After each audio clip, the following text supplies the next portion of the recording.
عليه ونعوذ بالله من شرور أنفسنا ومن سيئات أعمالنا من يهده الله فلا مضل له ومن يضلله فلا هادي له ونشهد أن لا إله إلا الله وحده لا شريك له ونشهد أن سيدنا ونبينا ومولانا محمدا عبده ورسوله أرسله بالحق بشيرا ونذيرا وداعيا إلى الله بإذنه وسراجا منيرا صلى الله تعالى عليه وعلى آله وأصحابه وسلم تسليما كثيرا كثيرا أما بعد فأعوذ بالله من الشيطان الرجيم بسم الله الرحمن الرحيم كل نفس ذائقة الموت وإنما توفون أجوركم يوم القيامة ومن زحزح عن النار وأدخل الجنة فقد فاز وما الحياة الدنيا إلا متاع الغرور لتبلغن في أموالكم وأنفسكم ولتسمعن من الذين أوتوا الكتاب من قبلكم ومن الذين أشركوا أذى كثيرا وإن تصبروا وتتقوا فإن ذلك من عزم الأمور وإذ أخذ الله ميثاق الذين أوتوا الكتاب لتبيننه للناس ولا تكتمونه فنبذوه وراء ظهورهم واشتروا به ثمنا قليلا فبئس ما يشترون صدق الله مولانا العظيم اللهم صل على سيدنا محمد وعلى آل سيدنا محمد كما صليت على سيدنا إبراهيم وعلى آل سيدنا إبراهيم إنك حميد مجيد اللهم بارك على سيدنا محمد وعلى آل سيدنا محمد كما باركت على سيدنا إبراهيم وعلى آل سيدنا إبراهيم إنك حميد مجيد سورة آل عمران 185 নম্বর আয়াত থেকে তেলাওয়াত করা হয়েছে। তেলাওয়াতকৃত আয়াতগুলোকে সামনে নিয়ে গত 2 দিন কিছু আলোচনা হয়েছিল। আজকে বাকি আলোচনার পূর্বে কতগুলো ছাত্রের মাথায় ফজিলতের পাগড়ি তুলে দেয়া হলো এ সম্পর্কে কয়েকটি কথা বলছি। এদের মাথায় ফজিলতের পাগড়ি কেন পরানো হলো? এরা কোরআনে কারীম মুখস্থ করে তাদের সিনায় ধারণ করেছে। হাদিস শরীফে আছে আল কোরআনু কালামুল্লাহ, কোরআন আল্লাহ রাব্বুল আলামিনের কথা। কথার বাড়ি হলো অন্তর। আমার কথা আমার অন্তরে থাকে, আপনার কথা আপনার অন্তরে থাকে। এই হিসেবে আল্লাহ রাব্বুল আলামিনের কথাও তো থাকবে তার কুদরতি অন্তরে। আমি যদি আমার অন্তরের কথাগুলো জবান ব্যবহার করে ব্যক্ত না করি, আপনারা উপকৃত হতে পারবেন না। আল্লাহ রাব্বুল আলামিন যদি তার কথাগুলো তার কুদরতি অন্তর থেকে বের না করেন, আমরা বান্দাগণ উপকৃত হতে পারব না। তাই তিনি আমাদেরকে উপকৃত করার লক্ষ্যে মেহেরবানি পূর্বক তার কথাগুলো তার কুদরতি অন্তর থেকে বের করলেন। উদ্দেশ্য আমাদের কাছে পাঠিয়ে দিলেন, কিন্তু বের করে আমাদের কাছে না পাঠিয়ে দিলেন লৌহে মাহফুজে। লৌহ মানে তক্তি, সিলেট। মাহফুজ মানে সংরক্ষিত। সংরক্ষিত তক্তিতে সিলেটে রেখে দিলেন। সিলেটে থাকে লেখা। এতক্ষণ পর্যন্ত ছিল কোরআনে কারীম কালামুল্লাহ, আমার আল্লাহর কথা। লৌহে মাহফুজে আসার পর হয়ে গেছে কিতাবুল্লাহ, আমার আল্লাহর লেখা। আমাদের কোরআনে কারীমের বৈশিষ্ট্য কোরআনে কারীম কালামুল্লাহ, কিতাবুল্লাহ। অন্যান্য কিতাব এই দুই বৈশিষ্ট্যের মালিক নয়। যেমন তাওরাত লিপিবদ্ধ ভাবে আল্লাহ পাক পাঠিয়ে দিয়েছেন হযরত মূসা আলাইহিস সালামের কাছে, ওইটা কিতাবুল্লাহ, কালামুল্লাহ নয়। যাই হোক, এরপর লৌহে মাহফুজ থেকে পাঠিয়ে দিলেন বাইতুল ইজ্জতে।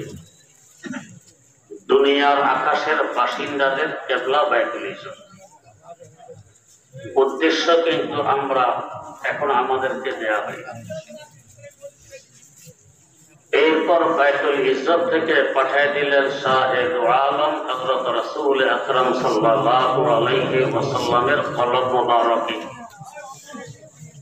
উদ্দেশ্য কিন্তু আমরা তিনবার স্টেশন দেয়া হল। এর রহস্য কি? উদ্দেশ্য আমরা সরাসরি আমাদের অন্তরে ঠেলে দিলে চলবে,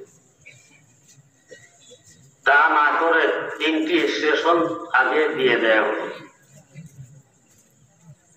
এর রহস্য বোঝার লক্ষ্যে আগে একটি দৃষ্টান্ত বুঝি। দৃষ্টান্তটি হলো, আমরা যখন রাত্রে শুইতে আসি, বাতি জ্বালানো থাকলে অধিক আলোর কারণে ঘুম আসে না। বাতি বন্ধ করে দিলে, নিভিয়ে দিলে অধিক অন্ধকারে ভয়ের কারণে ঘুম আসে না। নিবানো যায় না, জ্বালানো যায় না। তখন আমরা মধ্যম পন্থা অবলম্বন করি, ডিম লাইট ব্যবহার করি। বেশি আলো থাকে না, বেশি অন্ধকারও থাকে না। কামরায় ডিম লাইট নেই, এখন কি করা যায়?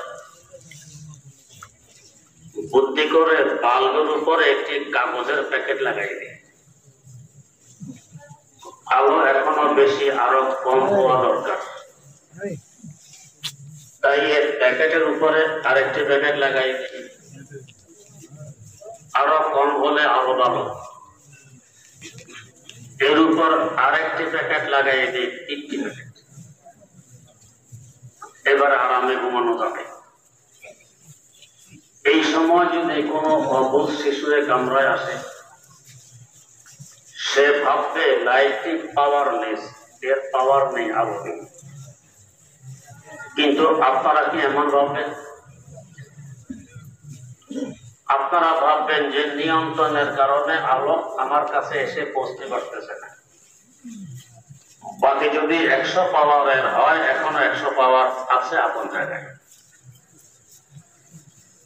এবারে আসুন, আল্লাহ রাব্বুল আলামিনের কালাম কেমন জ্যোতিময়। নিয়ন্ত্রণের কারণে আমরা দেখি না, বুঝি না, সে বুঝো আমাদের নেই। যাদের দিব্য চক্ষু আছে এবং ওই বুঝ আছে, দেখেন বোঝেন, তাদের মধ্যে অন্যতম ইমামুল আসর হযরত শাহ আনোয়ার কাশ্মীরি রাহিমাহুল্লাহ কোরআনে কারীমের জ্যোতি সম্পর্কে হযরত বলেন, নজমে নজম মাসদার করাআত হাসতে দরকার জাফতাব, নজমে নজম মাসদার করাআত হাসতে দরকার জাফতাব, হরফে হরফে কুশিফা হাসলো খুদা বাহারে রশিদ। আমার মাওলার পুরা কালামে পাকের জ্যোতি তো পরের কথা, এক একটি অক্ষরে পরিমাণ জ্যোতি রয়ে গেছে। যদি নিয়ন্ত্রণ না করা হতো, আমাদের 20 কোটি বর্গমাইল আয়তনের পৃথিবী থেকে 13 লক্ষ গুণ বড় বিরাট বিশাল সূর্যকে পর্যন্ত এক একটি অক্ষরের জ্যোতির সামনে অন্ধকার মনে দিত। এই পরিমাণ জ্যোতি এক একটি অক্ষর। পুরা কোরআনে কারীমের জ্যোতি কি পরিমাণ হবে চিন্তা করুন। এই জ্যোতিময় কোরআন যদি সরাসরি আল্লাহ পাকের কুদরতি অন্তর থেকে বের করে আমাদের অন্তরে ঢেলে দেয়া হতো, কি দশা করত। আমরা তো পরের কথা, একজন সাহেবে জাহ জালাল পয়গম্বর সাইয়্যিদানা হযরত মূসা আলা নবিয়িনা ওয়া আলাইহিস সালাতু ওয়াস সালাম উপবিষ্ট ছিলেন তুর পাহাড়ে। পাহাড়টি পাথর, আল্লাহ পাক সামান্যতম তাজাল্লি ফেললেন, এতে করে পাথরের পাহাড়টি চূর্ণ বিচূর্ণ হয়ে যায়। হযরত মূসা আলাইহিস সালাম বেহুশ হয়ে পড়ে যান। আল্লাহ পাক বলেন, ফালাম্মা তাজাল্লা রাব্বুহু লিল জাবাল জাআলাহু দাক্কাও ওয়া খাররা মূসা সারিকা। একজন সাহেবে জাহ জালাল পয়গম্বরের যদি এই অবস্থা হয়, আমাদের কি হিসাব কিতাব? এই জ্যোতিময় কালাম বরদাস্ত করার মতো যোগ্যতা আমাদের নেই। তাই সরাসরি আমাদের অন্তরে ঢেলে দিলে হয়তো জ্বলে পড়ে আমরা অস্তিত্ব হারিয়ে দিতাম। তাই তিনি মেহেরবানি পূর্বক 3টি স্টেশন দিলেন, মানে 3 বার নিয়ন্ত্রণ করলেন। প্যাকেট লাগাই দিলেন, একটি আরশে লোহে মাহফুজে, আবার বাইতুল ইজ্জতে, আবার রাসূল আকরাম সাল্লাল্লাহু আলাইহি ওয়াসাল্লামের কলম মোবারক। 3 বার নিয়ন্ত্রণের পর এই উম্মত বরদাস্ত করতে পারবে। এখন আদেশ আসলেও হতো, মা উহিয়া ইলাইকা মিনাল কিতাব, ওহীর মাধ্যমে যে কিতাব আপনার কাছে পাঠানো হয়েছে আপনি তেলাওয়াত করে তা উম্মতকে পৌঁছিয়ে দিন। এখন উম্মত বরদাস্ত করতে পারবে। এবারে আসুন, এই কালাম পুরা 30 পারা এই ছাত্রগুলোর কলবে আছে, অন্তরে আছে, সিনের ভিতরে আছে। তবে এরা হাফেজে কোরআন। এই কালাম তাদের সিনের ভিতরে আনতে তাদেরকে, যাদের এই বিষয়ে অভিজ্ঞতা আছে তারা বলেন কমস কম এক একটি আয়াত 2000 বার তেলাওয়াত করতে হয়েছে। তার মানে তাদের পুরা কোরআনে কারীম তেলাওয়াত হয়েছে মুখস্থ করা পর্যন্ত 2000 খতম। এই কালাম সিনা ধরে রাখতে হলে তাদেরকে প্রতিদিন 3 পারা তেলাওয়াত করতে হয়। প্রতি 10 দিনে 1 খতম, 1 মাসে 3 খতম, বছরে 36 খতম। এভাবে পুরা জীবনে তাদের কয় হাজার খতম হয়, আর আমরা কয় খতম করি? এই মেহনত আর পরিশ্রমের বিনিময়ে কালাম তাদের সিনার ভিতরে ঢুকেছে। এই কালাম আছে তাদের সিনায়, কালাম আছে দো জাহানের বাদশাহ হযরত রাসূল আকরাম সাল্লাল্লাহু আলাইহি ওয়াসাল্লামের সিনা মুবারক। এখন এই সিনাটা হলো দো জাহানের বাদশার সিনা মুবারকের সাদৃশ্য। এই সিনাটার মূল্য কেমন? আবার এই কালাম আছে এদের অন্তরে, কালাম আছে বাইতুল ইজ্জতে। এখন এদের অন্তর সাদৃশ্য হলো বাইতুল ইজ্জতের, এই অন্তরটার দাম কত? আবার এই কালাম আছে এদের অন্তরে, কালাম আছে লোহে মাহফুজে, এদের অন্তরটা এখন সাদৃশ্য হলো লোহে মাহফুজের, এই অন্তরটির মর্যাদা কেমন? এই কালাম আছে তাদের অন্তরে, কালাম আছে আল্লাহ রাব্বুল আলামিনের কুদরতি অন্তরে। অতএব এই অন্তরটি জাহান্নামের আগুনে জ্বলবে কল্পনা করা যায়? যায় না তো যায় না। কালামের বরকতে আল্লাহ রাব্বুল আলামিন এদেরকে এমন একটি পাওয়ার দান করেছেন, এদের বংশী এমন 10 জন মানুষ যাদের জন্য জাহান্নাম অপরিহার্য হয়ে পড়েছে, এদেরকে সুপারিশ করে এরা জাহান্নাম থেকে নিষ্কৃতি দিয়ে জান্নাতি বানাইতে পারবে কালামের পর। এটা তো হলো এরা শুধু কালাম মুখস্থ করেছে, এখনো কালাম বুঝার মতো এলেন অর্জন করেনি।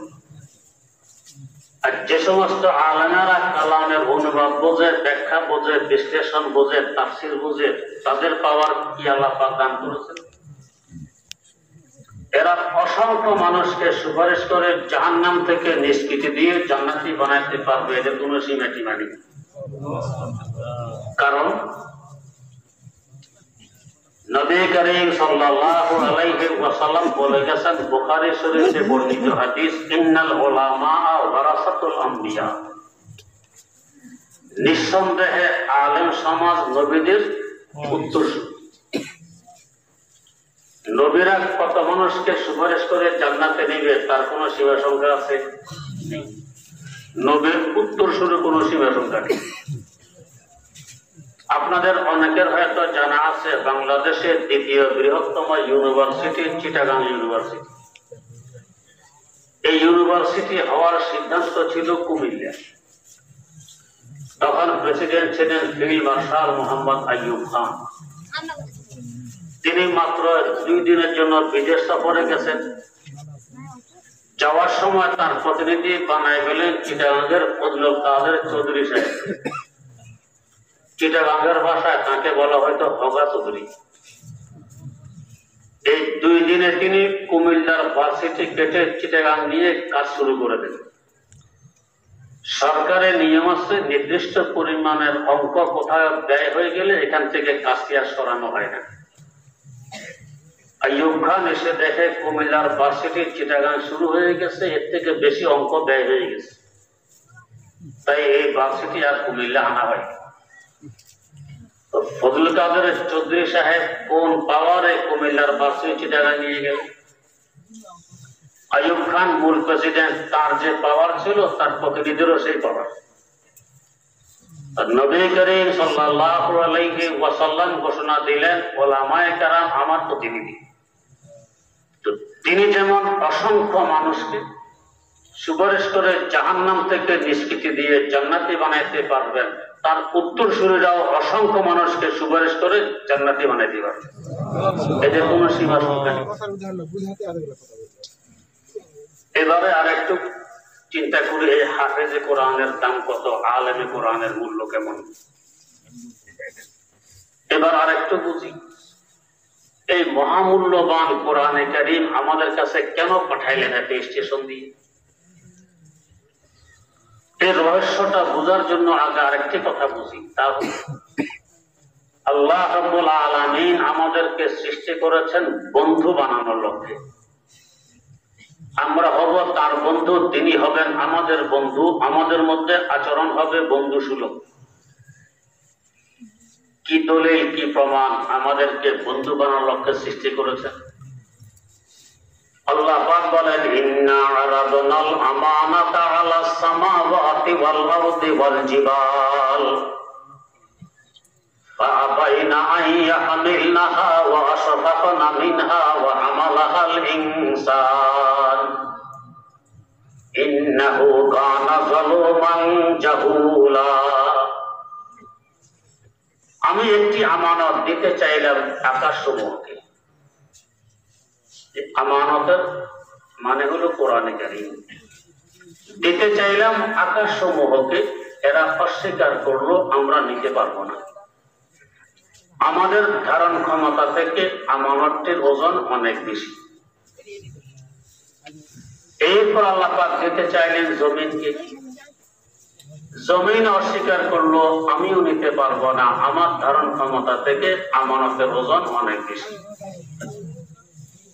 অতঃপর দিতে চাইলেন পাহাড় সমূহকে, এরাও অস্বীকার করলো আমরা নিতে পারবো না, আমাদের ধারণ ক্ষমতা থেকে আমানতের ওজন অনেক বেশি।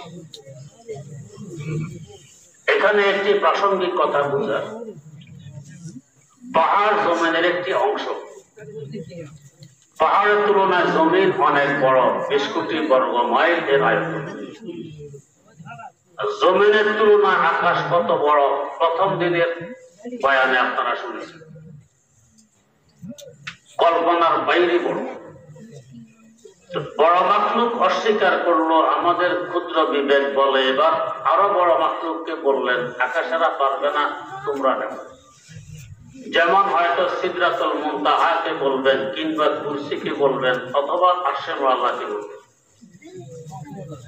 তা না বলে এক দৌড়ে ছোট মাখলুকের কাছে চলে আসলেন, জমিনের কাছে। ও জমিন, আকাশে এত অস্বীকার করেছে, নিতে পারবে না, তুমি নাও। জমিন অস্বীকার করলো, আরো ছোট মাখলুকের কাছে আসলেন, ও পাহাড়েরা তোমরা নাও। উল্টা উল্টা। আসলে আমাদের বুঝ হয় উল্টা। আল্লাহ রাব্বুল আলামিনের কোন কাজ, কোন কথা উল্টা হয় না, সব সোজা হয়। তাহলে এখানে যে উল্টা দিকে আসলে আল্লাহ পাক ছোট মাখলুকের দিকে এসে বুঝাইতে চাইলেন, আমারে আমানত আকারে বড় কোন মাখলুক দিতে পারবে না, নিবে তো আকারে ছোট, মাত্র 3.5 হাত বডির মালিক মানুষ। মানুষের কাছে গনিয়ে আসতেছেন। আল্লামা সাদির ভাষায়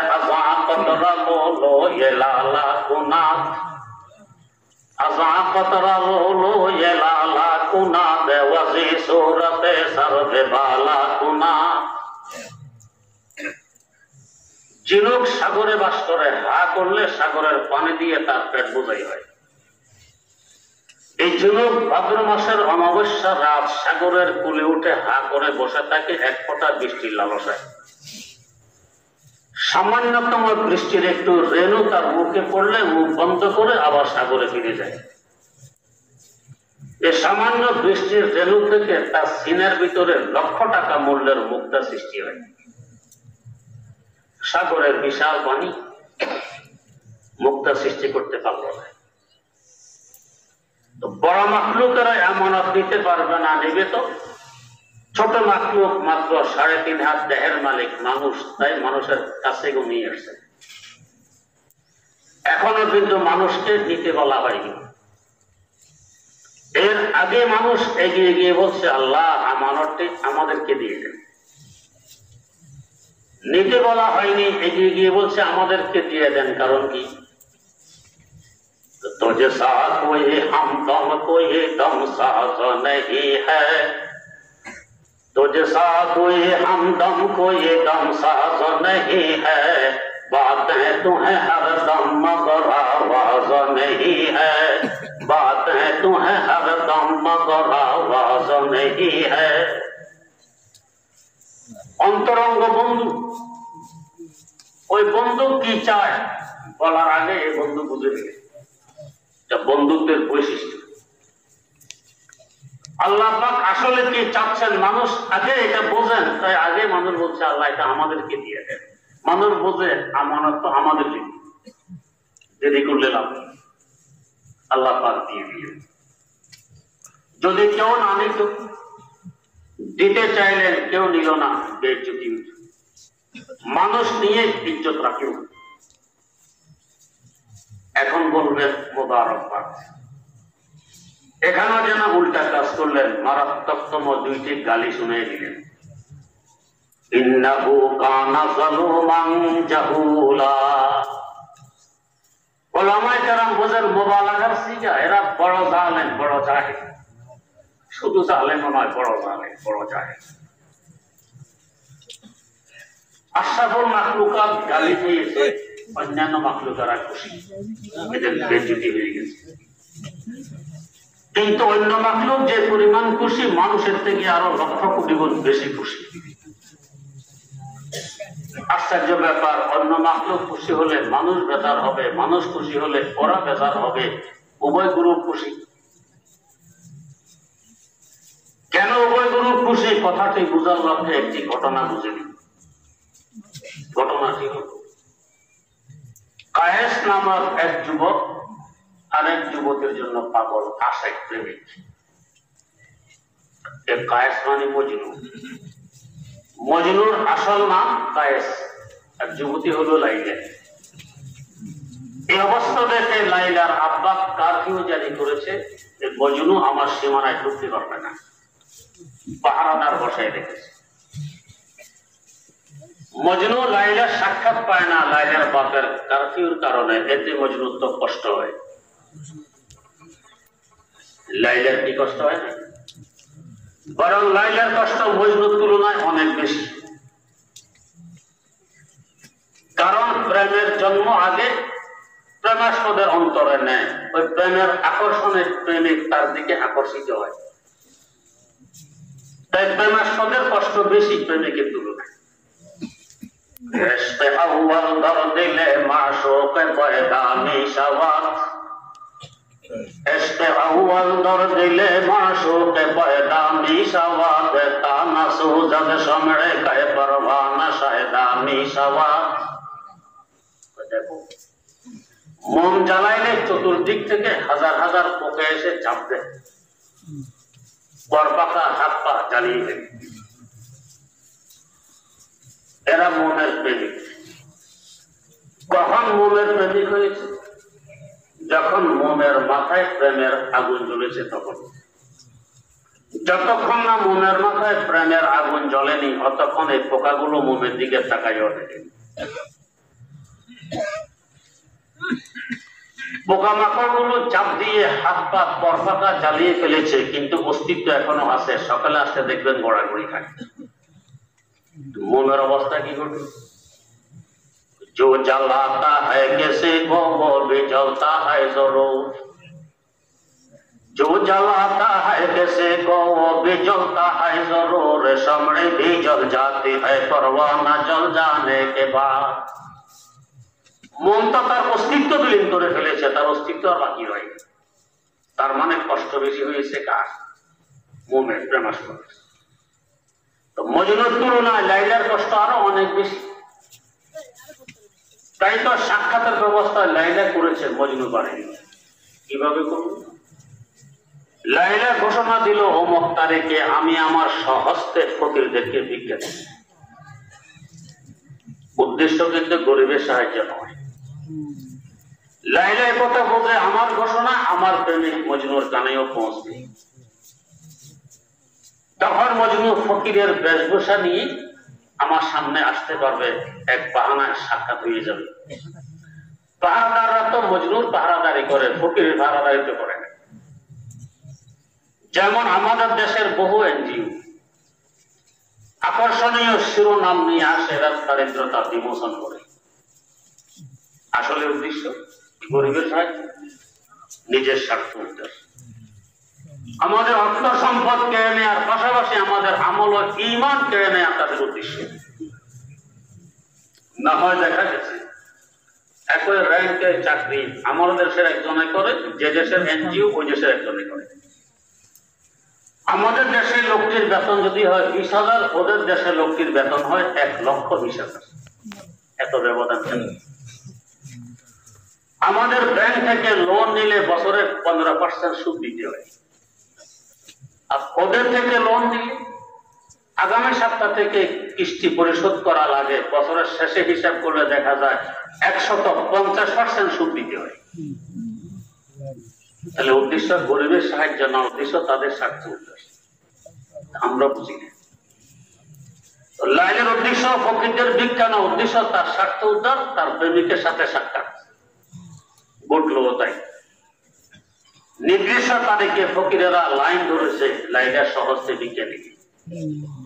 মজনু লাইনে দাঁড়াই আছে। आई लैला और सबों को कुछ दिया, हाथ से मजनू का कासा ले लिया, फिर दिया तब का ज़मीन पर एक बार, रक्स से मजनू हुआ बेइख्तियार। यूं कहा लोगों ने ऐ मजनू ने काम, रक्स करने का है इस जा क्या मकाम। बस कहा खामोश तू आशिक नहीं, आशिकी के रमज से वाकिफ नहीं।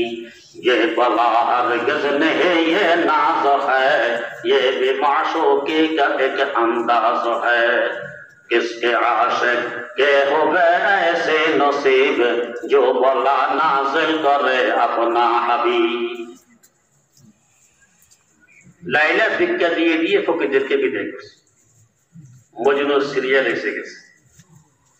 এতক্ষণ লাইলা ভিক্ষা দেয়, ফকিরেরা ভিক্ষা নেয়। মজনু সামনে আসার পরে বাতাস উল্টা দিকে বওয়া আরম্ভ করে। লাইলা ভিক্ষুক সাজে বলতেছে, এই ফকির তোর ভিক্ষার জোলা টোবলা কাবলি এগুলো আমাকে দিয়ে দে। মজনু বলে দিব না, দিব না।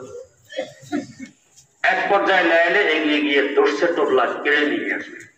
মজনুও ছাড়ে না, দুজনের দস্তা দস্তি টোবলা।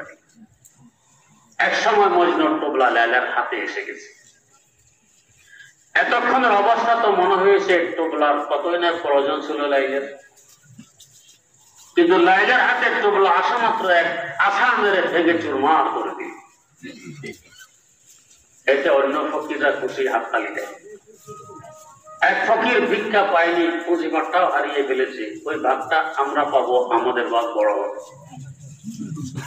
কিন্তু টোবলা ভাঙার পর মজনু আরো বেশি খুশি, অতি আনন্দে নাচানাচি আরম্ভ করে দিয়েছে।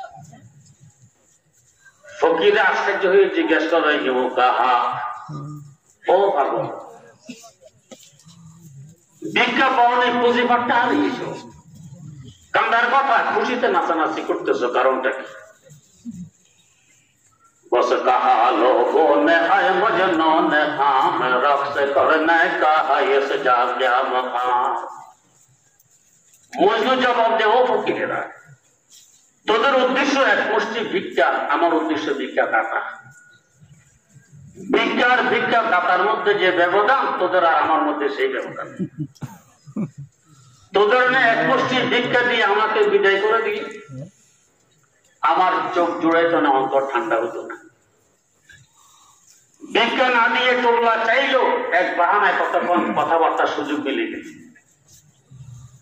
এরপরে টোবলা নিয়ে কাড়াকাড়ি চললো, আমার দেহ তার দেহের সাথে মিলল। এতে কি মজা কি স্বাদ এটা আমি বুঝি, তোরা কি বুঝবি? তোদের দেহে তো প্রকৃতির বাতাসও লাগে। ये बला हरगिज़ नहीं ये नाज है, ये भी माशूकी का एक अंदाज है। তেমনি ভাবে মারাত্মকতম দুইটি গালি মানুষ খেয়ে খুশিতে নাচানাচি। মাখলুকারা জিজ্ঞেস করো, অশরাফুল মাখলুকাত, গালি খেয়েছ, কান্দার কথা, বেজার হওয়ার কথা, খুশি কেন? মানুষ জবাব দেয়, সকতি যা করতা হো দিল পর গায়র সে গাফিল হো মাই, सकतियां करता हूँ दिल पर गैर से गाफिल हूँ मैं, हाय क्या अच्छी कही जालिम हूँ मैं, जाहिल हूँ मैं, हाय क्या अच्छी कही जालिम हूँ मैं, जाहिल हूँ मैं, हाय मेरी जिल्लत ही कुछ मेरी शराफत की दलील, जिसकी गफलत को मलक रोते हैं वो गाफिल हूँ मैं, जिसकी गफलत को मलक रोते हैं वो गाफिल हूं मैं। মানুষ জবাব দেয়, ও মাখলুকের গোষ্ঠী, দুই গানের ভিতরে কি লুকিয়ে আছে তোরা কি বুঝবি? তোদের গায়ে তো প্রকৃতির বাতাস লাগে। যে দুইটি গালিকে তোরা আমাদের বেইজ্জতির কারণ মনে করছিস, দুইটি গালি আমাদের ইজ্জতের সার্টিফিকেট। অন্তরঙ্গ বন্ধু আপনাকে হরিপুর রেখে চলে গেছে আমদিকে, 3 বছর কোন খোঁজ খবর নেই। অপেক্ষা করতে করতে ধৈর্য হারা হয়ে কাগজ কলম হাতে নিয়ে লিখতে বসলেন। কি লিখলেন? ও হে জালেম নিষ্ঠুর। 3 বছর অপেক্ষার পর কাগজ কলম হাতে নিয়ে লিখতে বসলেন। জালেম নিষ্ঠুর শব্দদ্বয় দেখে এক ব্যক্তি ভাবতেছে, আরে বাবা রে, কত বড় দুশ্মনের কাছে লিখেছে। তাকে জালেম লিখেছে, নিষ্ঠুর লিখেছে। আপনি বলতেছেন সে দুশ্মন না দোস্ত। আমার দুইটি শব্দ নিয়ে চিঠি যখন তার হাতে পৌঁছবে, তার অবস্থায় জবাব দিয়ে দিই। দুইটি শব্দ নিয়ে চিঠি পৌঁছেছে আমেরিকার বন্ধুরা। খুলে যখন দেখে জালেম নিষ্ঠুর দুইটি শব্দ দিয়ে চিঠি শুরু করা হয়েছে, খুশিতে নাচানাচি আরম্ভ করে দিয়েছে। আমি তো 3 বছর ভুলে বসে রইলাম, বন্ধু তো আমাকে এখনো বলেনি। এই শব্দদ্বয় তার পরিচয় বহন করে। তো মানুষ বোঝে দুইটি গালি দিয়ে আল্লাহ পাক পরিচয় দিয়ে দিলেন, ও মানুষেরা আমি তোদের বন্ধু, তোরা আমার বন্ধু। हाय मैं भी जिल्लत है कुछ मैं भी शराफत की दलील जिसकी गफलत को मलक रोते हैं वो गाफिल हूँ मैं सख्तियां करता हूँ दिल पर गैर से गाफिल हूँ मैं हाय क्या अच्छी कही जालिम हूँ मैं जाहिल हूँ मैं। বন্ধুত্বের পরিচয় দিয়ে দিলেন। দুজনের মধ্যে যখন বন্ধুত্ব গড়ে ওঠে, উভয়জনের চাহিদা থাকে কাছাকাছি থাকা। বন্ধু তুমি হরিপুর থাকলে আমাকেও হরিপুর রেখে দিবে, টাকা চলে গেলে আমাকেও টাকা নিয়ে যাবে। আল্লাহ রাব্বুল আলামিনের সেই বন্ধুত্বের দাবি পূরণের লক্ষ্যে আমাদের থাকার ব্যবস্থা করলেন জান্নাতে। প্রথম দিনের বয়ানে শুনেছেন জান্নাত।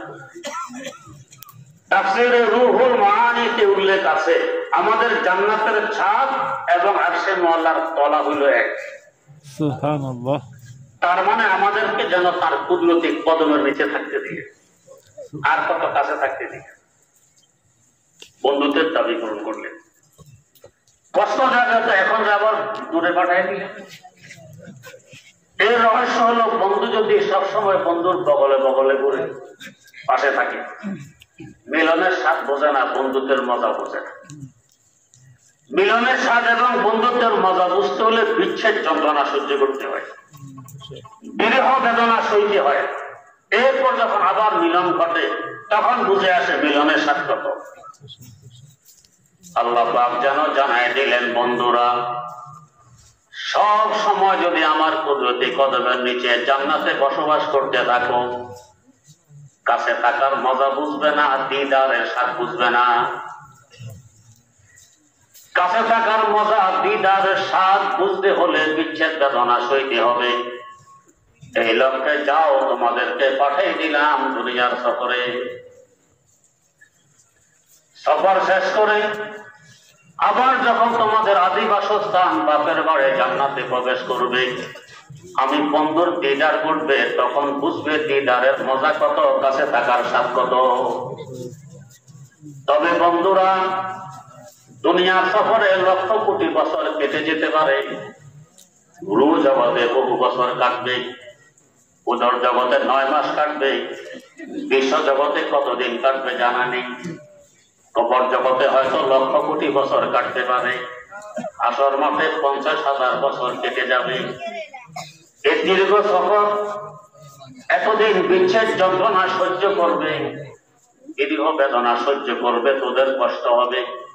দুনিয়ার ক্ষণস্থায়ী বন্ধুত্ব যদি কারোর সাথে গড়ে ওঠে, বন্ধু বন্ধুকে ভুলে থাকে না, চিঠিপত্রের মাধ্যমে যোগাযোগ করে, ফোনের মাধ্যমে আলাপ আলোচনার ব্যবস্থা রাখে। ও বন্ধুরা, তোদেরকে দুনিয়ার সফরে পাঠাই দিয়ে আমি বলে বসে থাকবো না। আমি নিষ্ঠুর বন্ধু নয়, আমি রহমানুর রহিম। চিঠিপত্রের ব্যবস্থাও থাকবে, ফোনে আলাপ আলোচনার ব্যবস্থাও থাকবে। চিঠির ব্যবস্থা করলাম, জিবরিল আমিনের মাধ্যমে একটি মহব্বত মাখা, প্রেম প্রীতি মাখা চিঠি তোদের কাছে পাঠিয়ে দিলাম, যে চিঠির নাম কোরআন কারীম। বন্ধুর চিঠি যখন বন্ধুর হাতে পৌঁছে, বারবার পড়ে, চোখের পানি ছাড়ে, চুমু খায়, বুকে মিলায়, কত স্বাদ লাগে আর মজা লাগে। আবার আলমিরাতে সংরক্ষণ করে রেখে দেয়, সুযোগ হাতে আসা মাত্র আবার বলে, আবার পড়ে, চোখের পানি ছাড়ে, চুমু খায়, বুকে মিলায় আর মজা পায়। আল্লাহ পাক যেন জানাই দিলেন, বন্ধুরা আমার এই মহব্বত মাখা চিঠি কোরআন কারীম যখন তোদের হাতে পৌঁছবে, বারবার পড়বি, চোখের পানি ছাড়বি, চুমু খাবি, বুকে লাগাবি, দেখবি কত স্বাদ লাগে আর কত মজা লাগে। আমার ওস্তাদ মুহতারাম শাইখুল হাদিস আল্লামা আজিজুল হক রাহিমাহুল্লাহু তাআলা বড় মজা নিয়ে একটি করতেন যে, বাহারে আলমে হোসনাস दिलो जाता जमींदारब बहारे आलमे हुस्नाश दिलो जाता जमींदारब गरम असहाब सूरत रहबहु अरबाब मानारा गरम असहाब सूरत रहबहु अरबाब मानारा। যারা শুধু তেলাওয়াত করতে জানে, অনুবাদ বোঝে না, ব্যাখ্যা বোঝে না, বিশ্লেষণ বোঝে না, তাফসীর বোঝে না, এরা একরকম স্বাদ পায়। যারা অনুবাদ বোঝে তারা আরেক রকম স্বাদ পায়, যারা তাফসীর বোঝে তারা আরেক রকম স্বাদ পায়। বন্ধুর চিঠি যত পড়ে তত বন্ধুত্ব গভীর হয়, মহব্বত বাড়ে, বন্ধুকে কাছে পাওয়া যায়। আল্লাহ রাব্বুল আলামিন যেন জানাই দিলেন, আমার মহব্বত মাখা কোরআন, এই চিঠি যত পড়বি আমাকে তত কাছে পাবি, আমার মহব্বত তোর তত বাড়তে থাকবে। ইমাম বুখারী রাহিমাহুল্লাহু তাআলার উস্তাদ ইমাম আহমদ বিন হাম্বল রাহিমাহুল্লাহ, হাম্বলী মাযহাবের প্রবর্তক, আল্লাহ রাব্বুল আলামিনকে স্বপ্নে দেখলেন 99 বার। এরপর আফসোস করতেছেন, একটি প্রয়োজনীয় কথা জিজ্ঞেস করার ছিল, সুযোগ হাতে আসেনি। আর একটি বার যদি জিয়ারত নসিব হয় ওই কথাটি জিজ্ঞেস করে দিতেন। আল্লাহ রাব্বুল আলামিনের মেহেরবানি আরেকবার স্বপ্ন যোগে জিয়ারত হয়ে গেছে, সুযোগ হাতে এসেছে, কথাটা জিজ্ঞেস করে নিয়ে আসে। এমন সুযোগ আমাদের হাতে আসলে কি জিজ্ঞেস করতেন? আল্লাহ, কি কাজ করলে রাতারাতি কোটিপতি হওয়া যায়? কি কাজ করলে হ্যান্ডবিল, পোস্টার, ব্যানার, মিটিং, মিছিল, ইলেকশনের ঝামেলা ছাড়া ক্ষমতা দখল করা যায়? একটু বলে দেন। ইমাম এগুলো জিজ্ঞেস করলেন, কারণ যে যা চিনে সেটা কিনে। ইমাম বোঝেন এগুলো হাতের ময়লা, এগুলো পায়ের জিনিস। আজ আমি কোটিপতি, কাল আমি পথের ফকির। এমন ঘটনাও ইতিহাসে আছে। বাগদাদের খলিফাতুল মুসলিমিন এক সময় ভিক্ষা করে দুমুঠে ভাত জোগাড় করতে হয়েছে। আজ আমি ক্ষমতায়, কাল জেলখানায়, আজ ক্ষমতায়, কাল হাসির কাস্টে, আজ ক্ষমতায়, কাল পলাতক। এই ক্ষমতায় তো আমাকে দশা ঘটে। ইমাম এগুলো জিজ্ঞেস করলেন না। কি জিজ্ঞেস করলেন? আল্লাহ, কি কাজ করলে আপনাকে আমার বানানো যায়? কি কাজ করলে আপনার নৈকট্য লাভ করা যায়? একটু মেহেরবানি করে বলে দিন। কত গুরুত্বপূর্ণ কথা। আল্লাহকে যদি আমার বানাইতে পারে, পুরা সৃষ্টি জগৎ এটা আমার। যত মেরা তো সব মেরা, ফলক মেরা, জমি মেরি। जो तो मेरा तो सब मेरा, फलक मेरा, जमी मेरी। अगर तू एक नहीं मेरा तो कोई नहीं मेरी। আল্লাহ রাসূলতে বলেছিলেন, তো বখানা জরনমে দারাম ফকিরাম বলে দারাম খোদায়ে জর আমিরাম। ঘরে পয়সা নেই, মানুষ ভাবতে পারে আমি ফকির। আরে পয়সা না থাকলে কি হবে? পয়সার মালিক আমার ঘরে আছেন, অতএব আমি ফকির নই, আমি আমির। আমাদের এই হরিপুর মাদ্রাসার কওমি মাদ্রাসায় একটি কিতাব পড়ানো হয়, কালিমুনি আরবি সাহিত্যের কিতাব। এই কিতাবে একটি ঘটনা উল্লেখ আছে, খলিফা হারুন রশিদের ঘটনা। তিনি একজন কালো কুশ্রী বান্দিকে ভালোবাসেন। তার ভালোবাসার খবর মন্ত্রী মিনিস্টারদের কানেও পৌঁছে গেছে। এরা কানাঘুষা করে, বিশাল রাজ্যে বুঝি বাদশাহ সুন্দরী যুবতী পাইনি, এক কালিশালী কুশ্রী এক মেয়ে পেয়েছে, ভালোবাসছে। বাদশার কানেও মন্ত্রীদের কানাঘুষার আওয়াজ পৌঁছে। বাদশাহ ভাবলেন, কেন আমি একে ভালোবাসি বুঝিয়ে দিতে হবে। তবে কথায় নয়, কাজে, নিয়মতাই। আমরা তো কথার বাহার। এদের সামনে ইলেকশন আসতেছে, এক একজন প্রার্থী মঞ্চে দাঁড়াইলে হায়রে ওয়াদা অঙ্গীকার, ভোট দেওয়ার দেরি, অমুকখানে স্কুল, অমুকখানে কলেজ, অমুকখানে মাদ্রাসা, অমুকখানে মসজিদ, অমুকখানে রাস্তা, পোল, কালভার্ট, পুরো এলাকা হয়ে যাবে স্বর্ণ। যখন ওয়াদাগুলো করতেছে তখন মনে আছে পূরণ একটাও করবো না। ওয়াদা করতে অসুবিধা কি? কথার বাহার, কাজের ঠুনঠুন, এগুলো আমাদের অবস্থা, এটা নিয়ম। ইসলাম আমাদেরকে উপহার দিয়ে গেছেন হযরত নবী করিম সাল্লাল্লাহু আলাইহি ওয়াসাল্লাম। কথায় না কাজে, কথা থেকে কাজ অনেক বেশি। তার কাজকে বলা হয় ফেরেলি হাদিস, কথাকে বলা হয় কাউলি হাদিস। একটি হাদিসের কিতাব খুলে দেখুন, কানজুল উম্মাল, 18 খণ্ডের কিতাব, প্রায় 46,000-এরও বেশি হাদিস এই কিতাবে উল্লেখ আছে। 3 ভাগে 2 ভাগেরও বেশি পাবেন কাজের হাদিস, কথার হাদিস 3 ভাগের 1 ভাগ থেকে কম। তো খলিফা হারুন কাজে বুঝাবেন, কথাই নয়।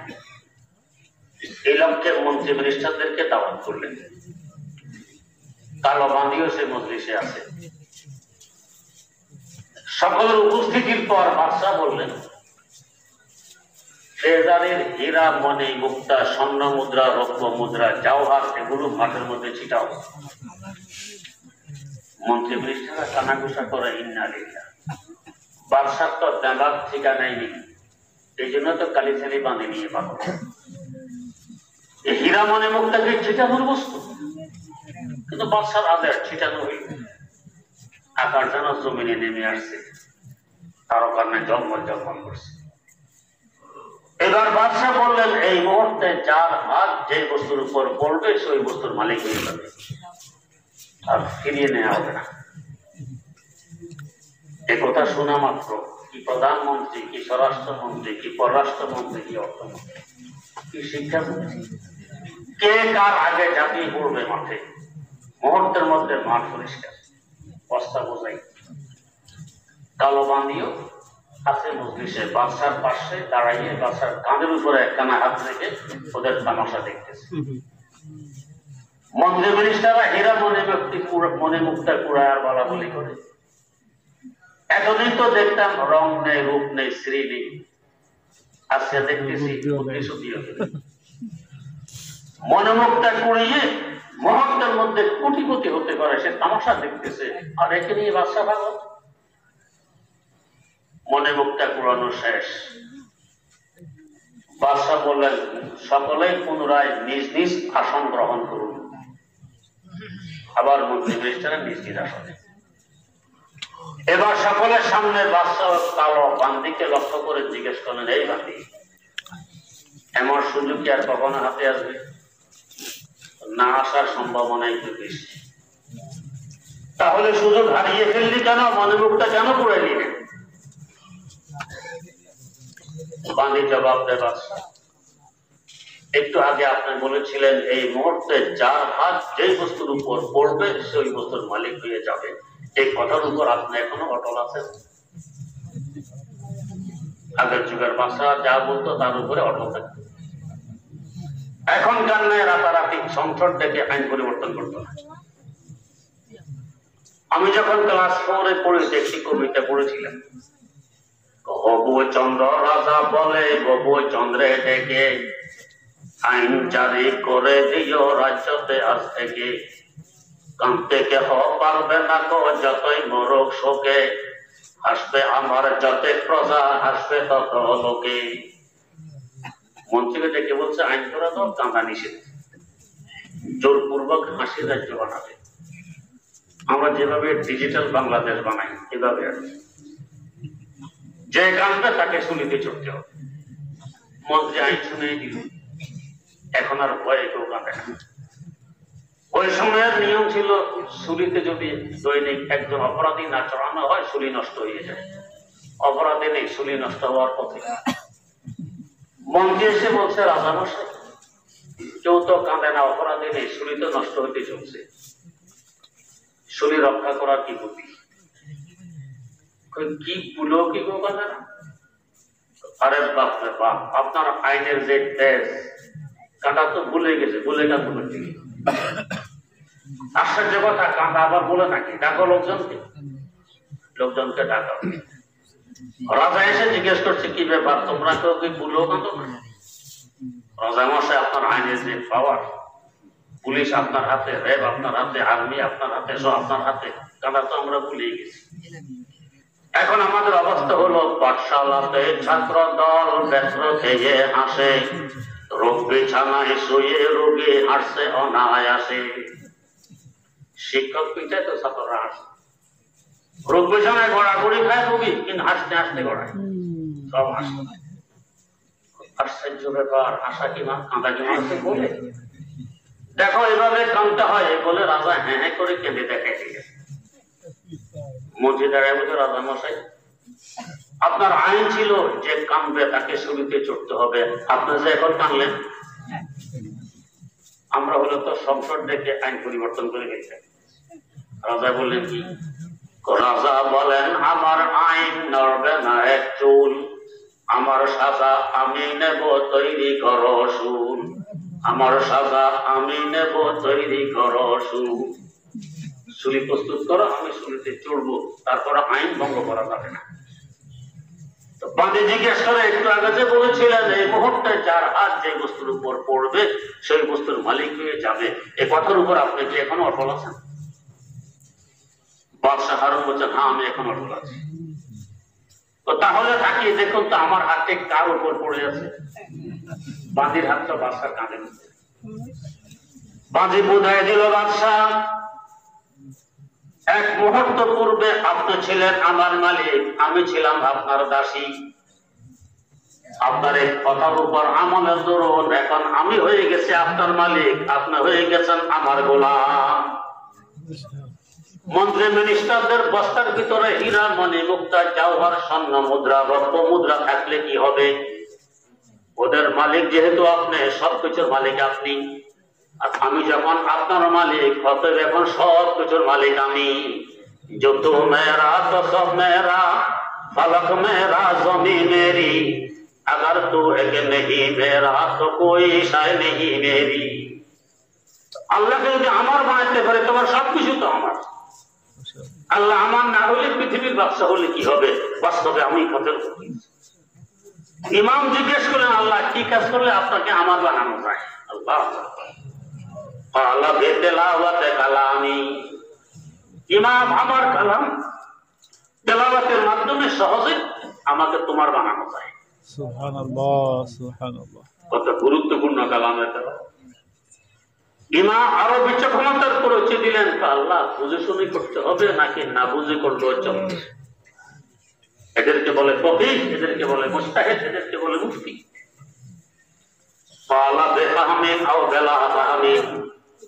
হ্যাঁ বুঝে শুনে করলে হবে, না বুঝে করলেও চলবে।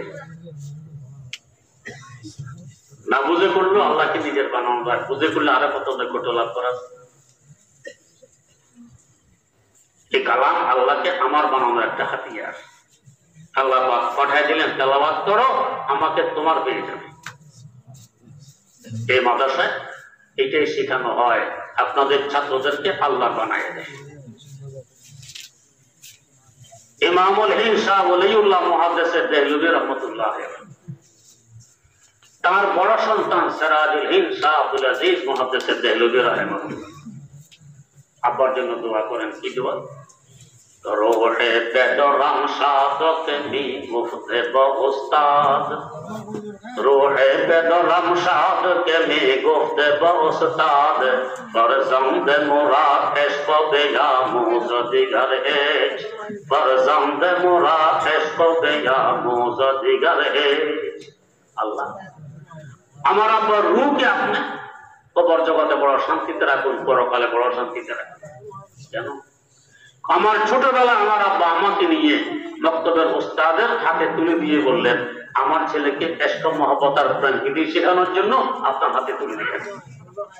কিসে ইশক মহব্বত? আমার আল্লাহ। কিসের মাধ্যমে? কোরআন শিখার মাধ্যমে। এটা আমার আল্লাহর সাথে ইশক মহব্বতের মাধ্যম, প্রেম প্রীতির মাধ্যম। এই হরিপুর মাদ্রাসায় এই কাজটা করানো হয়। আপনাদের সন্তানদেরকে আল্লাহর বানায় দেয়, আল্লাহকে তাদের বানায় দেয়। যদি একবারে কোরআনের বিদ্যা সিনায় ধারণ করতে পারে, কোরআনের জীবন গড়ে তুলতে পারে, দুনিয়া তো বাদশাহী, আখিরাত তো বাদশাহী। দুইটি দৃষ্টান্ত দিয়ে শেষ করছি, বেশি দূরে যাওয়া লাগবে না।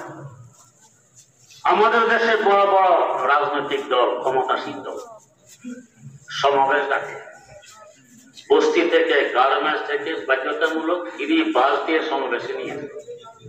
মহিলাদেরকে শাড়ি দিয়ে, পুরুষদেরকে দেখে সমাবেশে গেলে বিরিয়ানির প্যাকেট। বিভিন্ন শিক্ষা প্রতিষ্ঠান, সরকারি প্রতিষ্ঠানে বাধ্য করে সবাই আসতে হবে সমাবেশ।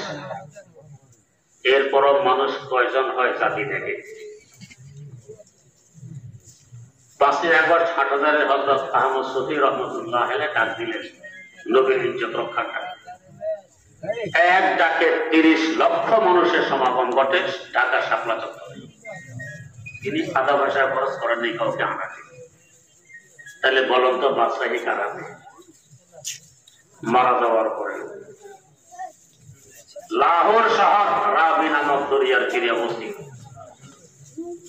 এই দরিয়ার উত্তর পারে একটি পার্ক, নাম হলো শালিমার পার্ক। এই পার্কে সম্রাট জাহাঙ্গীরের কবর, বাদশাহ আকবরের ছেলে শাহজাহানের আব্বা। দক্ষিণ পারে একজনে কোরআনওয়ালা, আল্লাহওয়ালা বুজুর্গ হযরত দাতা গঞ্জে বখশ আলী আল হাজমিরি রাহিমাহুল্লাহু তাআলার মাজার। দুই করে লোকেরা পার্কে ঘুরতে যায়। ঘুরতে ঘুরতে জাহাঙ্গীরের কবরের কাছে আসলে বেশি থেকে বেশি এভাবে আঙ্গুল তুলে দেখায় এটা জাহাঙ্গীরের কবর। এ পর্যন্তই শেষ। পক্ষান্তরে দক্ষিণ ভারতে একজন কোরআনওয়ালা, আল্লাহওয়ালা সাহিত্য, আজ থেকে প্রায় 1000 বছর আগে তিনি ইন্তেকাল করেছেন। তখন থেকে নিয়ে অদ্যাবধি না রাত না দিন অসংখ্য মানুষ তার মাজারে হাজিরি দেয়, জিয়ারত করে, ফাতিহা খানি করে, ইসালে সওয়াব করে। এই অবস্থা দেখে হয়তো সম্রাট জাহাঙ্গীর তার কবর থেকে আফসোস করে আর বলে যে দরমাজারে মা গরিবা নাই চেরাগো নাই বলে, দরমাজারে মা গরিবা নাই চেরাগো নাই বলে, নাই পারে পরওয়ানা সুজাদ নাই সদা হে বুলবুলে, নাই পারে পরওয়ানা সুজাদ নাই সদা হে বুলবুলে। হায় আফসোস, একসময় তো ছিলাম মুকুটধারী সম্রাট, আমার নামে বিকম্পিত ছিল গোটা ভারত। এখন আমি এতিমের ন্যায় অসহায় অবস্থায় একা একা একটি অন্ধকার গর্তে পড়ে আছি দীর্ঘ 300 বছর যাবৎ। একটি মানুষ এখন পৃথিবীতে নেই যে আমার একটি খোঁজ নিবে, একটি নেকি আমার জন্য পাঠাবে। পক্ষান্তরে একজন কোরআনওয়ালা, আল্লাহওয়ালা বুজুর্গ নদীর ওই পারে শুইয়াছেন। 1000 বছর যাবৎ অসংখ্য মানুষ তার খোঁজ নেয়, মাজারের পাশে আসে, জিয়ারত করে, ইসালে সওয়াব করে, সওয়াবের পাহাড় তার কাছে জমে যাচ্ছে। আমিও সবাই মারা যাওয়ার পরও যে হাতে থাকে বাদশাহী। অতএব ছেলে সন্তান দিবেন মাদ্রাসায়। এই বিদ্যা যদি সিনা ধারণ করে, কোরআনের জীবন যাপন করে, ইনশাআল্লাহ দুনিয়া তো বাদশাহী মিলবে, আখিরাত তো বাদশাহী মিলবে। আল্লাহ রাব্বুল আলামিন আমাদেরকে তৌফিক দান করুন। 2টি কাজ হাতে নেওয়া হয়েছে মাদ্রাসার। প্রয়োজন কিছু ফিরছে, আমাদের শুনে নেই কিছু কি পরিমাণ ইট দেওয়া হয়েছে 1000 হয়নি, 1000 হয়েছে অধিকার দিয়ে থাকে। নিজের নফসের উপর নিজে দিতে পারে, স্বামীকে নয়। প্রশ্নের উল্লেখ আছে তালাক দিয়েছে স্বামীকে, স্বামীকে তালাক দিলে তালাক হয় না, নিজকে দিতে হয়। প্রশ্ন, আমি মাদ্রাসার বাচ্চাদেরকে বাসায় পড়াই, এখন বিশেষ ওজুরের দিনগুলোতেও বাচ্চাদেরকে আরবি লেখা শিখতে পারবো কিনা? উত্তর, লেখা শিখাইতে পারবেন, এতে কোনো সমস্যা নেই। প্রশ্ন, মক্কা মদিনায় হজ উমরা করতে গিয়ে হানাফি মাযহাবের মহিলা কি জামাতের সহিত নামাজ আদায় করবে না, না একা একা হোটেল নামাজ আদায় করবে? উত্তর, আসল নিয়ম হলো একা একা হোটেল নামাজ আদায় করবে, সওয়াব বেশি হবে। যদি তওয়াফ করতে গিয়ে জামাত দাঁড়িয়ে যায় বা সাড়ি করতে গিয়ে জামাত দাঁড়িয়ে যায়, তখন জামাতের শরীক হয়ে জামাতের সাথে পড়বে, বাসায় এসে সতর্কতামূলক আবার পড়ে দিবে। প্রশ্ন, তাহাজ্জুদের নামাজ অসুস্থতার কারণে বা কোনো কারণে রাতে আদায় করতে না পারলে সে নামাজ দিনের বেলায় পড়া যাবে কিনা? উত্তর, তাহাজ্জুদের কোনো কাজা নেই। দিনের বেলায় পড়লে ভিন্ন নফল নামাজ হবে। প্রশ্ন, একজন স্বামী তার স্ত্রীকে বলল, তোমাকে আর বাড়িতে আসতে দিব না, তোমাকে নিয়ে সংসার করব না, তাহলে কি তালাক হবে? উত্তর, জিনা তালাক হবে না। ব্যক্তি কেন্দ্রিক শত্রুতার কারণে কেউ মাদ্রাসার প্রতি বিদ্বেষ পোষণ করলে কি হবে? উত্তর, শত্রুতা হলো ব্যক্তি কেন্দ্রিক, মাদ্রাসাতে বিদ্বেষের কারণ কি? বোঝা গেছে বুঝবুদ্ধির অভাব। ব্যক্তি কেন্দ্রিক শত্রুতা ভিন্ন কথা, মাদ্রাসাতে বিদ্বেষ পোষণ করা ভিন্ন কথা। একথা মনে রাখবেন, মাদ্রাসা, মসজিদ কিংবা আলেমের সাথে যদি কেউ বিদ্বেষ পোষণ করে তার ধ্বংস অনিবার্য। আখরাতে তো আছেই, আল্লাহ হেফাজত করুন। সূরা হাশরের শেষ 3 আয়াত পড়ার সময় শুরুতে আউযু বিল্লাহিস সামিউল আলিম পড়ার হুকুম কি? উত্তর, এই হাদিসটি তিরমিজি শরীফে বর্ণিত। সেখানে আউযু বিল্লাহিস সামিউল আলিম মিনাশ শাইতানির রাজিম 3 বার পড়ার কথা হাদিসে আছে, তাই 3 বার পড়া সুন্নাত। প্রশ্ন, অনেকে পড়ার শেষে দুরূদ পড়ে, কি পড়ার শেষে? কেউ না পড়ে বিসমিল্লাহ দ্বারা শুরু করলে গুনাহগার হবে কিনা? উত্তর, জি না, গুনাহগার হবে না। অনেকেই পড়ার শেষে দুরূদ পড়ে, এটার হুকুম কি? পড়ার শেষে সূরা হাশরের শেষে দুরূদ শরীফ পড়তে পারেন, তবে হাশরের শেষে দুরূদ শরীফ পড়তে হয়। এটা মনে করে পড়লে আমরা একটি জমি ক্রয় করি, জমিটা ক্রয় করার পরে জমিটা কোনো কারণবশত সরকারি ঘরে চলে যায়। পরে আমার ভাই বলে, তুমি যদি জমিটা উদ্ধার করতে পারো তাহলে তোমাকে আমার ভাগ থেকে অর্ধেক জমি লিখে দিব, কিন্তু আমরা কেসে টাকা দিতে পারবো না। কেস আমরা রায় পেয়েছি।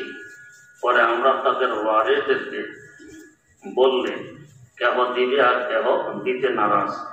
মূল দাতার কথা অনুযায়ী আমরা কি জমিটা ভোগ দখল করে খেতে পারবো কিনা? উত্তর, যেহেতু তিনি ওয়াদা করেছেন অর্ধেক দিলে বা কিছু অংশ দিলে, দেয়া তার জন্য কর্তব্য। না দিলে আইনের আশ্রয় দিতে পারবেন যে সে বলেছে এভাবে দিবে, এখন দেয় না কেন? আইনের মাধ্যমে। নিজে জোর করে দখল করতে গেলে মারামারি হবে, ফেতনা ফাসাদ বাড়বে, এটা বৈধ হবে না।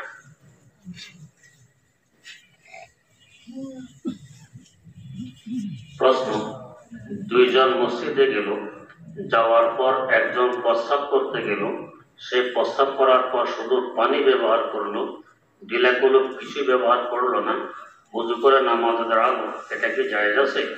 উত্তর, যদি প্রস্রাবের পর তার ফোঁটা আর বের না হয়, ডিলা ব্যবহার না করে পানি ব্যবহার করে চলে আসছে, তো জায়েজ হবে, সমস্যা হবে না। প্রশ্ন, মহিলারা মাথার চুল বিক্রি করে, আবার 5 ওয়াক্ত নামাজ, চুল বিক্রি করা কি ঠিক? উত্তর, মানুষের কোনো অঙ্গ বিক্রি করা হারাম, চাই চুল হোক বা অন্য কোনো অঙ্গ, এটা বৈধ নয়। এর পয়সা খাওয়াও হারাম, পয়সা খাওয়া যাবে না। প্রশ্ন, 5 ওয়াক্ত নামাজ পড়ে কিন্তু সুদের চাকরি করে, এটা কি জায়েজ? নামাজের হুকুম ভিন্ন, সুদের হুকুম ভিন্ন, তাই সুদ খাওয়া হারাম, কে না জানে সকলে জানে। প্রশ্ন, দাড়ি রেখেছে, 5 ওয়াক্ত নামাজ পড়ে কিন্তু 8 দিন পর পর দাড়ি শেভ করে, চিমটি দিলেও দাড়ি ধরা যায় না, এটা কি জায়েজ? যে না, জায়েজ নেই, গুনাহ হবে।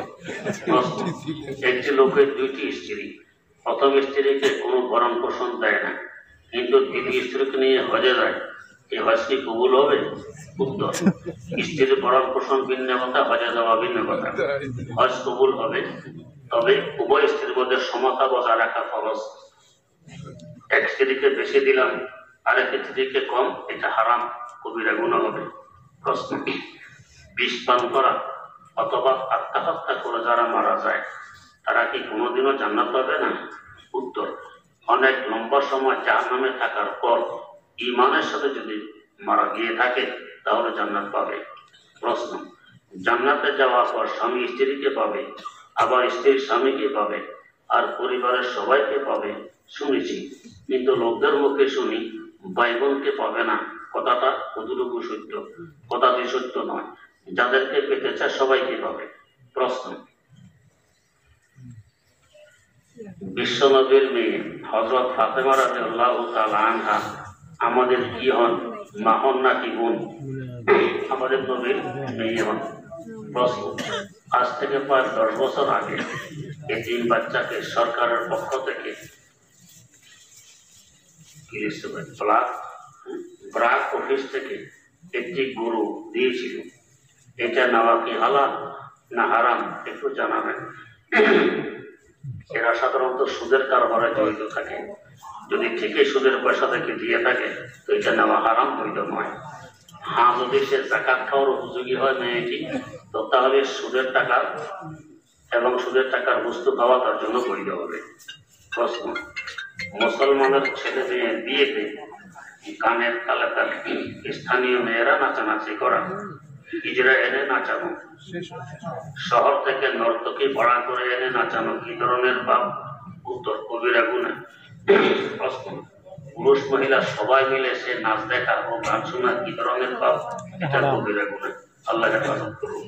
প্রশ্ন, আমাদের এলাকায় কোনো ব্যক্তি মারা যাওয়ার পর মৃত ব্যক্তির জানাজার উপস্থিত সব মানুষের খাবার আয়োজন করা, এই উদ্দেশ্যে জানাজা দেরিতে পড়া কতটুকু শরীয়ত সম্মত?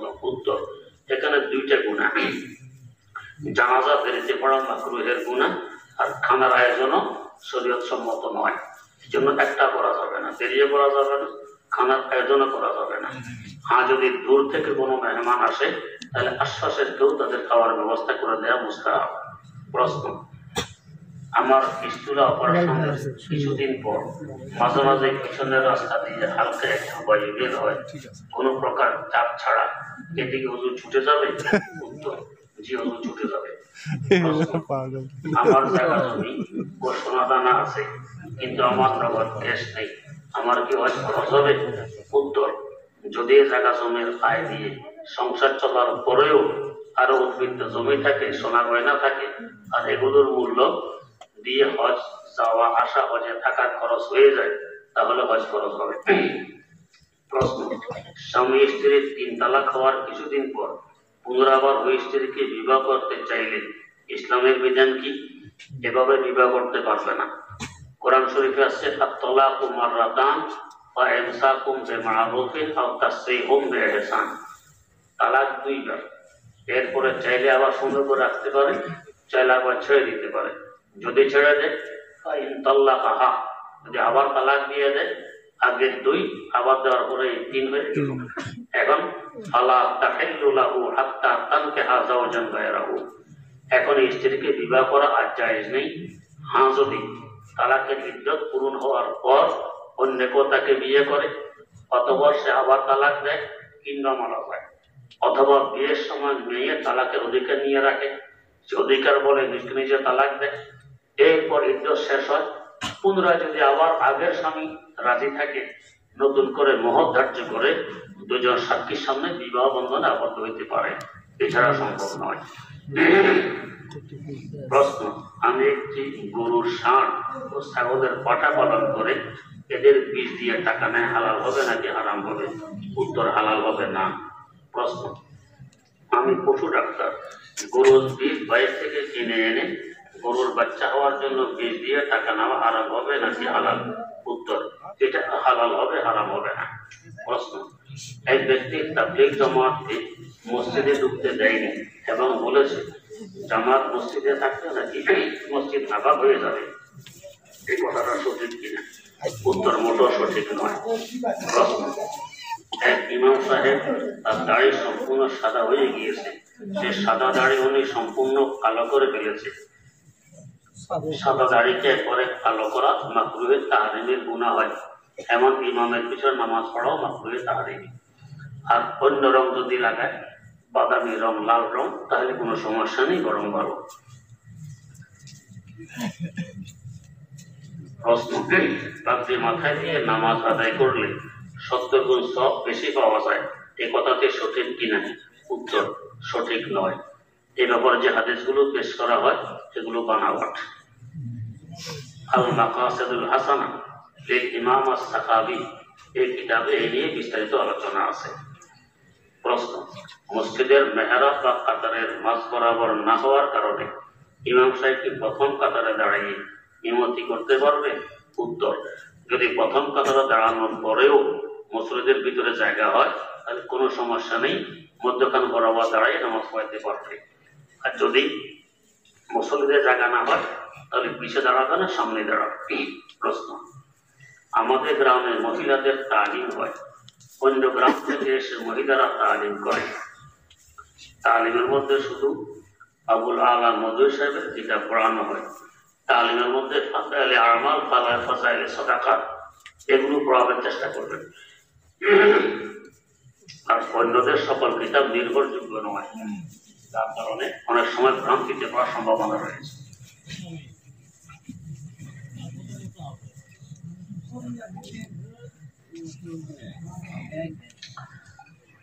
আলহামদুলিল্লাহ রাব্বিল আলামিন ওয়াসসালাতু ওয়াসসালামু আলা আশরাফিল আমবিয়া ওয়াল মুরসালিন সাইয়্যিদিনা ওয়া মাওলানা মুহাম্মাদিন ওয়া আলা আলিহি ওয়া আসহাবিহি আজমাইন।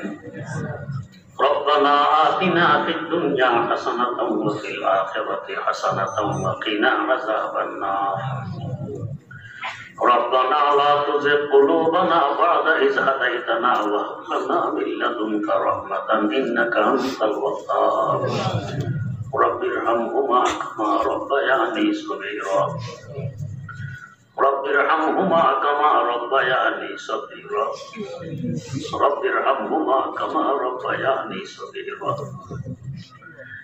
اللهم أعنا على ذكرك وشكرك وحسن عبادتك وعلى تلاوة كلامك آناء الليل وأطراف النهار واجعله لنا إماما ونورا وحجة يا رب العالمين اللهم اكفني بحلالك عن حرامك وأغنني بفضلك عمن سواك। আয় আল্লাহ, কতগুলো মানুষ হরিপুর ঐতিহ্যবাহী তাফসীরুল কোরআন মাহফিলে বসে গভীর রাত কাঙ্গালের নেই বুক ভরা আশা নিয়ে তোমার দুয়ারে হাত ধরেছে। মওলাই কারীম, কারোর হাতকে তুমি খালি ফিরিয়ে দিও না, রহমত দিয়ে সকলের ভিক্ষার ঝুলিকে ভরপুর করে নবজাত শিশু নিষ্পাপ বানাইয়ে দাও। আল্লাহ, যেভাবে চললে বললে এবং করলে তুমি খুশি হও, আমাদের সকলকে সেভাবে চলার বলার এবং করার তৌফিক দান করো। আল্লাহ, সুন্নাত তরিকা অনুযায়ী জীবন পরিচালনা করার তৌফিক দাও। মওত পর্যন্ত সিরাতে মুস্তাকিম উপর অটল রাখো। আয় আল্লাহ, যারা আজ দান করেছে মেহেরবানি করে সকলের দানগুলোকে কবুল করে নাও। দানের খাতিরে আয় রোজগারে বরকত দান করো। মনের সকল জায়েজ আশা আকাঙ্ক্ষাগুলোকে পূরণ করে দাও।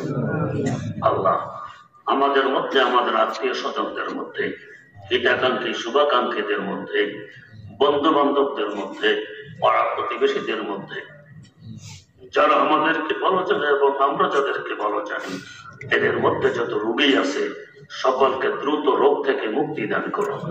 সুস্থতার সাথে বরকতময় জীবন নসিব ফরমাও। আয় আল্লাহ, সাবেক সভাপতি সাহেবের স্ত্রী অসুস্থ, মেহেরবানি করে তাকে দ্রুত সুস্থ করে দাও, না হয় ঈমানের সাথে যাওয়ার তৌফিক দান করো। আয় আল্লাহ, মেহেরবানি করে যাদেরকে কোনো সন্তানাদি দেওনি সুসন্তান নসিব ফরমাও। যাদেরকে সন্তানাদি দিয়েছ তাদের সন্তানগুলোকে মানুষের মতো মানুষ বানায় দাও, আখিরাত মুখী বানায় দাও, আরশে মুআল্লা মুখী বানায় দাও, দ্বীন মুখী বানায় দাও, দ্বীনের সচ্চা খাদেম হিসেবে কবুল করে দাও।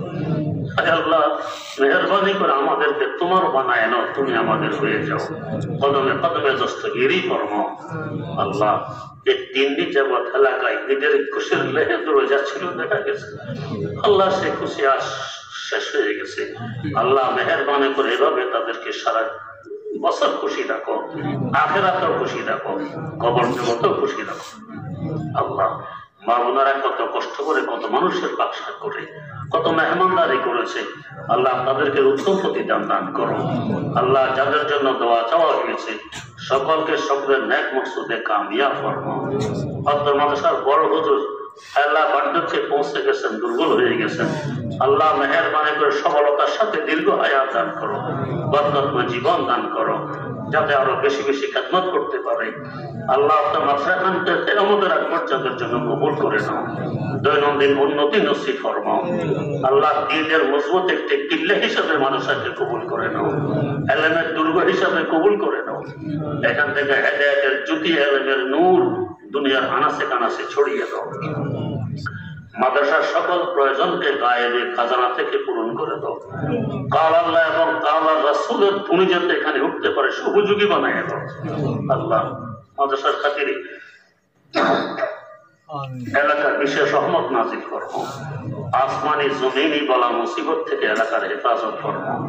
এলাকার জমিনের নিচে যত মুসলমান নরনারী কবর দেশের বাসিন্দা হয়ে আছে, মাদ্রাসার সওয়াব সকলের কবরে পৌঁছিয়ে দাও। কবরগুলোকে বেহেশতে গুলজারে পরিণত করে দাও। আল্লাহ এলাকায় কৃষি নির্ভর এলাকা, ধানগুলো মাঠে তোমার কুদরতি হাতে আল্লাহ মেহেরবানি করে বরকত দিয়ে ঠিকভাবে ধান কেটে করে তোলার তৌফিক দান করবে। আয় আল্লাহ মেহেরবানি করে আমাদের সকলকে বিনা হিসাবে জান্নাতুল ফেরদাউসের মালিক বানায় দাও। আল্লাহ জীবনের সকল নেক দোয়াগুলোকে কবুল করে দাও।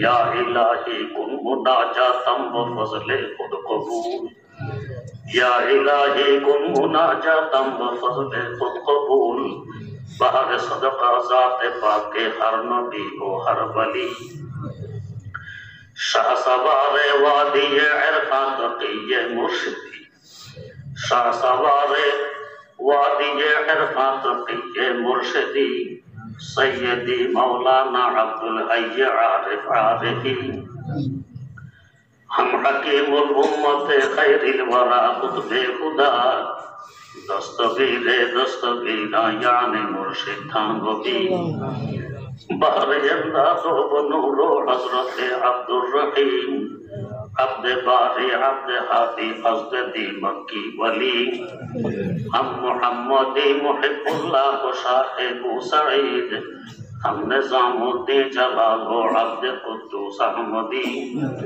हम मोहम्मद आरिफ हम अब्द हक शेख जलाल, शम्से दी तुर्की अलाउद्दीन फरीद जोधनी, कुतुबे दीनो हम मुईनुद्दीन उस्मान शरीफ, हम मौदूदो अबू यूसुफ मुहम्मद अहमदी, बूसहाको हम ममशादो खुबैरा नामवर, हम हुज़ैफा वब्न अदहम हम हुज़ैल मुर्शिदी, अब्द वाहिद हम हसन बसरी अली ये फखरुद्दीन, सैयदुल कौनैन फखरुल आलमी बुशरा नबी, पाक कुन क़ल्बे मुरादो बस ख़याले गैर ख़ेश, बहर ज़ाते खुद सिफ़ायम देज़े अमरा से दिली, रब्बना तक़ब्बल मिन्ना इन्नका अंतस समीउल अलीम, व तुब अलैना इन्नका अंतत तव्वाबुर रहीम। सुब्हान रब्बिका रब्बिल इज़्ज़ति अम्मा यसिफून, व सलामुन अलल मुरसलीन वल्हम्दुलिल्लाहि रब्बिल आलमीन।